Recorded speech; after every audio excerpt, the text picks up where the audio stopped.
একমত হয়েছি যে মানুষ 17 বছর ভোট দিতে পারেনি। গ্রাম বাংলাদেশের মানুষ একটা ভোট দেওয়ার জন্য উৎসুক, অপেক্ষা করছে এক জনপ্রতিনিধি, তাদের জনপ্রতিনিধিকে তারা বাছাই করবে সে ব্যাপারে কথা বলছে। আমরা পিআর পদ্ধতি নিয়ে কথা বলেছি। এই যে পিআর পদ্ধতি নিয়ে কথা হচ্ছে, সেখানে আমরা বলেছি যে পিআর পদ্ধতির সাথে আমরা মানে একদমই এখন আমরা এই ব্যাপারে একমত না, কারণ already the country is in a mood of election.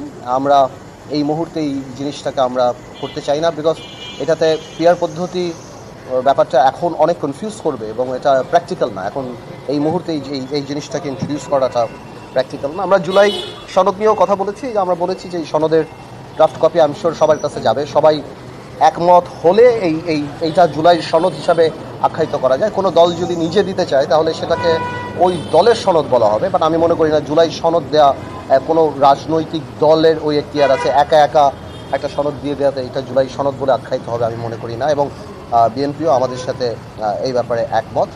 আর যেই বড় বড় সংস্কারগুলির কথা বলা হচ্ছে, গুরুত্বপূর্ণ সংস্কার, তো আমরা ওই ব্যাপারটাও আগেও যেই লিয়াজো কমিটির এই মিটিং যেটা আগে করেছিলাম আমরা 1.5-2 মাস আগে, সেখানেও যেটা বলেছি যে যেই বড় ব্যাপারগুলি একমত, গুরুত্বপূর্ণ ব্যাপারগুলি একমত হয়ে গিয়েছে, আমি মনে করি যেটা আমাদের প্রধান উপদেষ্টা বলেছেন যে এই জিনিসগুলি যেই গুরুত্বপূর্ণ ব্যাপারগুলিতে একমত হয়েছে সেগুলি এখন জাতির সামনে দিয়ে দিতে পারে, এবং যেগুলি হচ্ছে না সেগুলি পরবর্তী নির্বাচিত সরকারের হাতে ছেড়ে দেওয়া উচিত।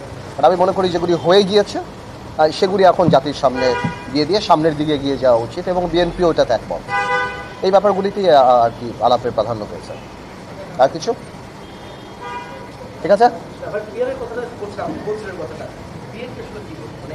একই জিনিস না, এটা প্র্যাকটিক্যাল না। সবচেয়ে বড় কথা এই মুহূর্তে এই জিনিসটা প্র্যাকটিক্যাল না। আমাদের বাংলাদেশের কনস্টিটিউশন, আরপিও এবং ভোটাররা মানে এটা তো এরকম বাংলাদেশে এই সিস্টেমটা কখনো হয় নাই। এমপিরা তাদের এলাকার প্রতি কমিটমেন্ট থাকে। পিআর সিস্টেম যদি আপনি ভালোভাবে দেখেন সেখানে এমপিদের সেরকম গুরুত্ব নেই, সেখানে মার্কার একটা ব্যাপার থাকে।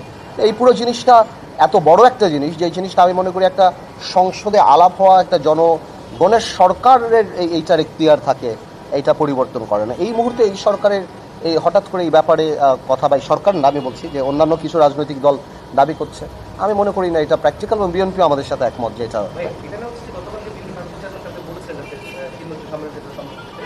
যে এই পিআর পরিষদের নির্বাচনের ব্যবস্থা কি আড়ালে কি আসলে সরকারকে আবার পুনর্বাসনের কোনো প্রক্রিয়া কিনা আপনারা কি এইটাকে আসলে নির্বাচনকে বিলম্বিত করা বা অন্য কোনো শক্তিকে আসলে বাংলাদেশের মুক্তি দরকার?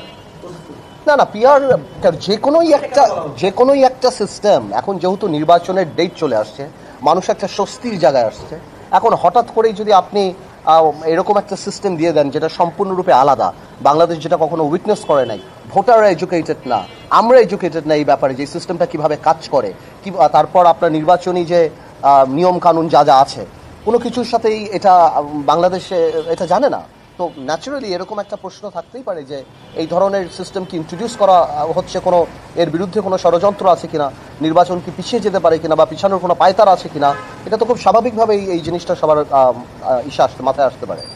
ঠিক আছে, থ্যাংক ইউ, ভালো থাক, ধন্যবাদ।